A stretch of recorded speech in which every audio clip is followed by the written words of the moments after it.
Hello friends, હું Nitaben cooking ચેનલથી મારી ચેનલમાં તમારું ખૂબ ખૂબ સ્વાગત છે। આજે હું તમારી સાથે શેર કરવાની છું આખા વર્ષ માટે સ્ટોર કરી શકાય એવા વરિયાળીના શરબતની રેસીપી। એકદમ પરફેક્ટ માપથી આપણે આ વરિયાળી શરબત બનાવવાના છીએ। આ સિરપમાંથી આપણે જ્યારે પણ શરબત પીવાનું મન થાય ત્યારે 2 જ મિનિટમાં બજાર જેવું જ શરબત તૈયાર થાય છે। તો ગરમીના દિવસોમાં એકદમ ઠંડક આપે તેવું આ શરબત એકવાર જરૂરથી ટ્રાય કરવા જેવું છે। તો ચાલો ફ્રેન્ડ્સ, શરબતની રેસીપી બનાવીએ। તમને મારી આ રેસીપી ગમે તો લાઈક અને શેર કરજો, મારી ચેનલને સબસ્ક્રાઈબ કરજો અને સાથે બેલ આઇકન બટન જરૂરથી પ્રેસ કરજો, જેથી નવી રેસીપીના વિડીયો સૌથી પહેલાં જોવા મળે। સૌથી પહેલાં તો આ 1 કપ મેં વરિયાળી લીધી હતી અને વરિયાળીને વાટકામાં પાણી એડ કરીને 8 કલાક પહેલાં મેં પલાળી દીધી હતી અને વરિયાળી આપણી 8 કલાક પહેલાં પલાળેલી છે એટલે એકદમ સરસ ફૂલી ગઈ છે અને પોચી એકદમ થઈ ગઈ છે, જેથી કરીને સારું એવું મિશ્રણમાં પીસાઈ જાય। અને એની સાથે જ પછી મેં આ એક વાટકીમાં અલગથી 6-7 એલચીના દાણા ફૂલીને એને પણ મેં પલાળી લીધા હતા, એ અલગ રાખેલા છે, પણ આપણે પીસવા ટાઈમે બેયને સાથે જ જોડે પીસશું અને બેને આપણે મિક્સર જારમાં ક્રશ કરી લેવાના છે।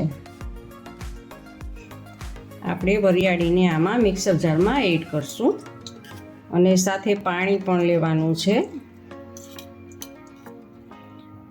અડધી એવી રીતે 2 વખતમાં આપણે પીસશું અને સાથે આ એલચીના દાણાને પણ આમાં લઈ લઈએ અને આપણે અડધું મિક્સરમાં પીસી લઈએ, પાછું બીજી વખત આપણે પીસશું। જુઓ, આપણી આ વરિયાળી પીસીને તૈયાર છે।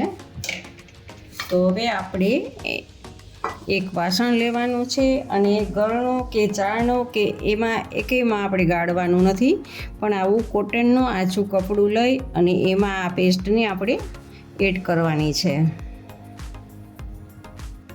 હવે આપણે આ કપડાના 4 છેડાને આવી રીતે આમ કરી અને બધો જ રસ આવી રીતે આમ નિતારી લેવાનો છે, દબાવીને બધો જ રસ આપણે આમ કાઢી લેશું। જુઓ, હવે આપણે આ વરિયાળીમાં કચરામાં જરા પણ રસ નથી, આપણો બધો જ રસ આપણે આ વાસણમાં આવી ગયો છે। તો આપણે આ વરિયાળીનું રસ આપણો નીકળીને તૈયાર છે। હવે આપણે આ કપની મદદથી વરિયાળી લીધેલી હતી, તો આ 1 કપ વરિયાળી છે તો એની 4 ગણી ખાંડ લેવાની છે। તો આ કપના માપથી આપણે 4 કપ આમાં ખાંડ લીધેલી છે અને ખાંડ ડૂબે એટલું આપણે પાણી લેવાનું છે।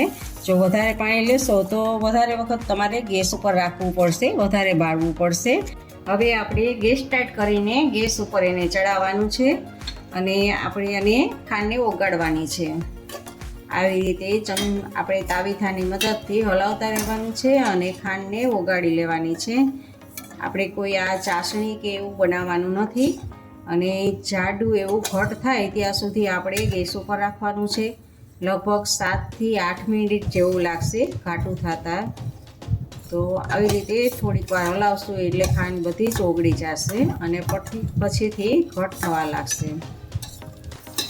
હવે આપણે આ ખાંડ ઓગળીને ઘટ થઈ ગયું છે, તો આને હવે આપણે ગેસ બંધ કરી દઈએ અને ઠંડુ થવા દેવાનું છે। ઠંડુ થતાં લગભગ 10 મિનિટ જેટલો સમય લાગશે। આપણે એને બીજી જગ્યાએ લઈ લઈએ જેથી કરીને ઠંડુ થઈ જાય। જુઓ, આપણી આ ખાંડની ચાસણી એકદમ ઠરી ગઈ છે।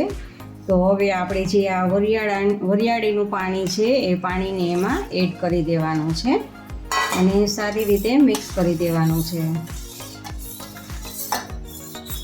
અને હવે એમાં આપણે ચપટીક લીંબુના ફૂલ એડ કરશું।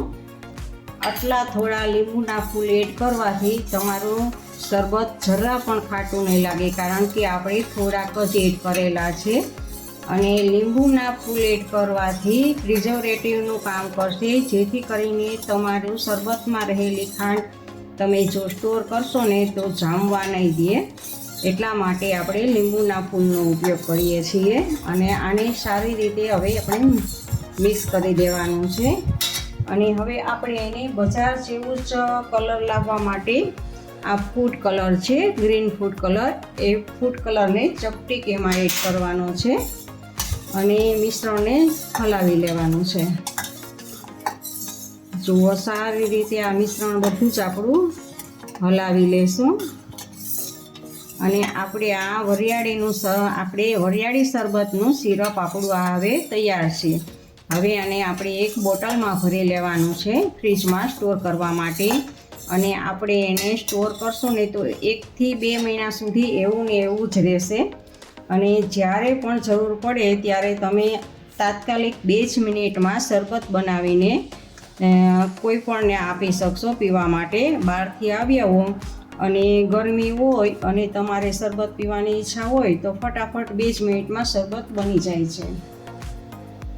આપણે કાચની અથવા તો પ્લાસ્ટિકની ગમે તે પણ બોટલ ચાલે. બોટલ લઈ અને એની ઉપર ગળણો રાખવાનો છે કાવો, અને ચમચાની મદદથી આપણે બોટલ ભરી લેવાની છે.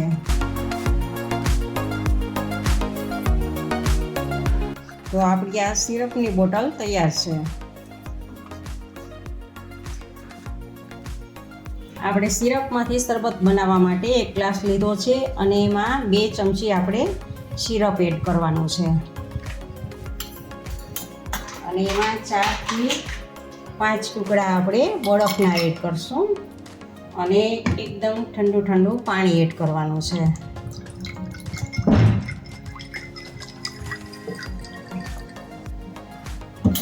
અને સારી રીતે અંદર એક વખત ચમચીથી મિક્સ કરી દેવાનું છે.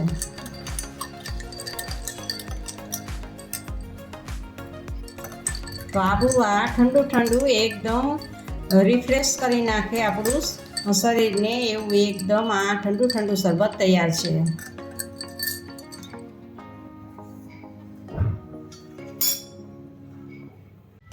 હવે આપણે આ વરિયાળી શરબતને દૂધમાં પણ બનાવી શકીએ છીએ. તો દૂધમાં બનાવવા માટે આપણે આ 3 ચમચી આપણે વરિયાળીનું સિરપ એડ કરવાનું છે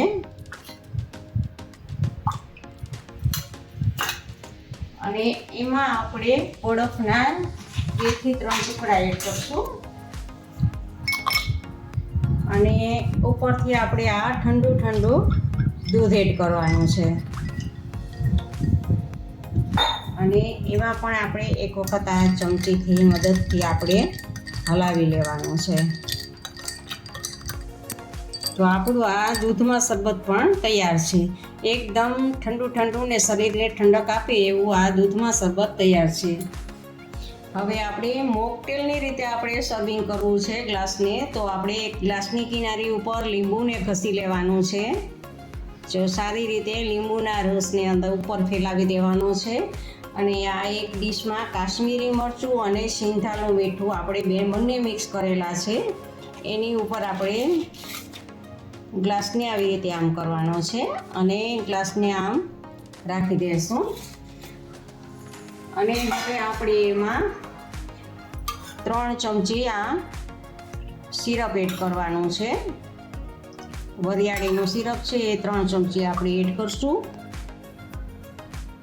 ચપટીક આપણે સંચળ પાવડર એડ કરશું અને અડધી ટીસ્પૂન જેટલો આપણે શેકેલા જીરાનો પાવડર એડ કરશું અને આપણે આ તકમરિયાને પલાળીને રાખેલા છે એ તકમરિયાને આપણે 1 થી 1.5 ચમચી જેટલા એમાં એડ કરવાના છે અને આપણે એમાં થોડુંક લીંબુ એડ કરશું. એટલે લીંબુ વરિયાળીનું શરબત હોય એવું આપણું આ શરબત બનશે.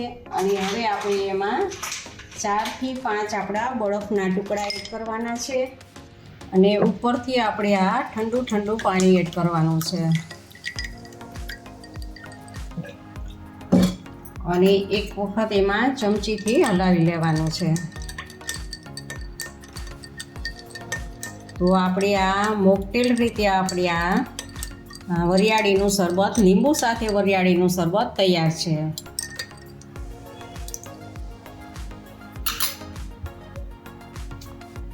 હવે આપણે લીંબુની સ્લાઇસને ઉપર મૂકશું અને સ્ટ્રોને રાખશું.